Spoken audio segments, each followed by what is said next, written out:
പൃഥ്വിരാജിന് പിന്നാലെ ആന്റണി പെരുമ്പാവൂരിനും ആദായ നികുതി വകുപ്പിന്റെ നോട്ടീസ്. ലൂസിഫറിന്റെയും മരക്കാരുടെയും വിവരങ്ങൾ തേടി. ഗോകുലം ഗോപാലിന്റെ ഓഫീസുകളിൽ നിന്ന് പിടിച്ചെടുത്ത രേഖകളിൽ പരിശോധന തുടർന്ന് ഇഡി വീണ്ടും ചോദ്യം ചെയ്തേക്കും.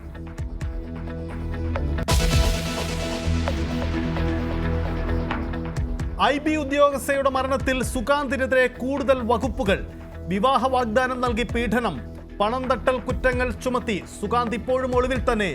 നിലവിലെ സുഹൃത്തായ IB ഉദ്യോഗസ്ഥയെ ചോദ്യം ചെയ്തു.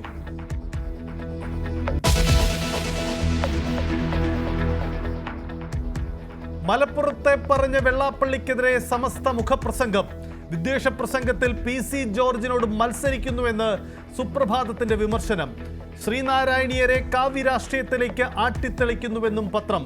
പരാമർശത്തിൽ വെള്ളാപ്പള്ളിക്കെതിരെ പ്രതിഷേധമേറുന്നു.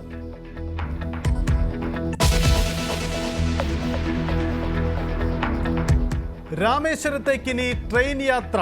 പുതിയ പാമ്പൻ പാലത്തിലൂടെ 2.2 കിലോമീറ്റർ പാലം പ്രധാനമന്ത്രി രാജ്യത്തിന് സമർപ്പിക്കും. തുറന്നു കൊടുക്കുന്നത് രാജ്യത്തെ ആദ്യത്തെ വെർട്ടിക്കൽ ലിഫ്റ്റ് റെയിൽവേ കടൽപ്പാലം.